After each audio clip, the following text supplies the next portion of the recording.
Good morning, everybody. It is a lovely Friday morning. Well, weather-wise, it's a lovely Friday morning. I had to have my Jeep put in the shop this morning. I got out and my serpentine belt broke. And that was before the sun ever came up this morning. So luckily Joe, excuse me, was with me, and I was able to pull around the corner into a residential neighborhood. And I said, well, so he gets out and the serpentine belt's broke. And so I take my phone and I've got the tow number in there, and I call, and it rings and it rings and it rings, and nobody is answering at the tow company. And I said, oh my goodness. That's a tow truck that I always use if I ever need it. Ever since I've been down here in Greensboro, it's a tow truck I always use. So I told Joe, I said, well, call Stephanie and tell her to look up Shep's Towing. So she looked it up, and it was a different number. They've had their number changed. So I had to reprogram that into my phone. And called the tow truck, and he got there, and he took my Jeep away. And so we was like maybe a block or a block and a half away from a Food Line. So we decided just to walk on up to Food Line and call a cab to go home. So we walked up to Food Line, and it was so funny because we was going across the street, and Joe was like, my God, when was the last time you crossed the road? I said, I don't know.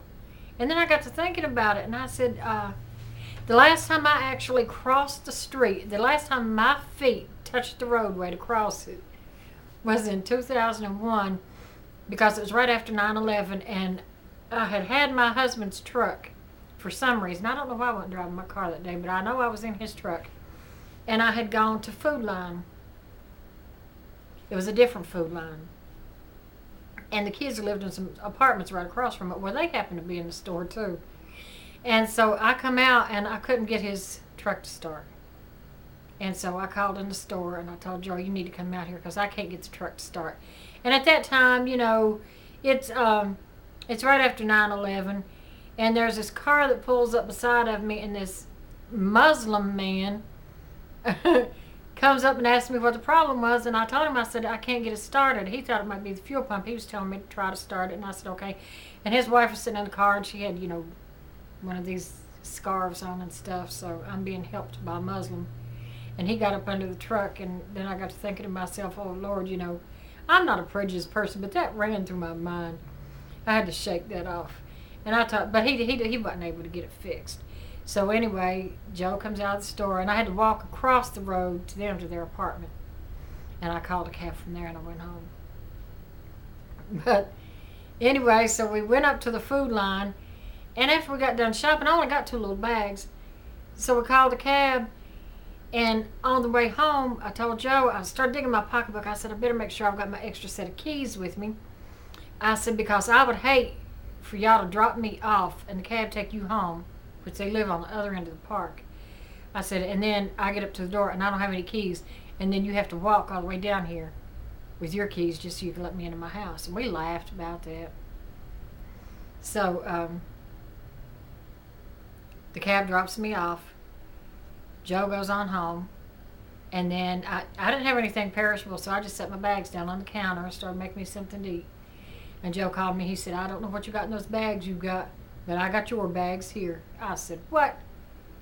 So I had his bags.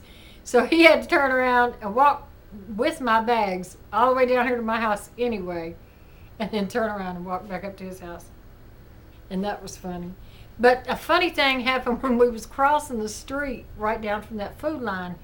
Things look different when you're on foot than they do when you're in a car. So we're walking up the sidewalk to Food Line, and I didn't know that there was this big drop-off on the other side. I knew it was a little gully because there's a lot of fog that lays in there.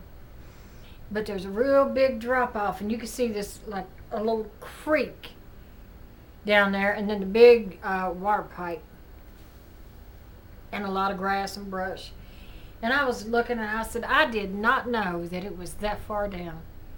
And all of a sudden, this big old raccoon starts waddling along. I said, oh my God, there's a raccoon. And so he either looked like he was going to go in the pipe or come up the hill. And if he was coming up the hill, then we was going to meet. And I couldn't let that happen. So I had to pick up my speed a little bit.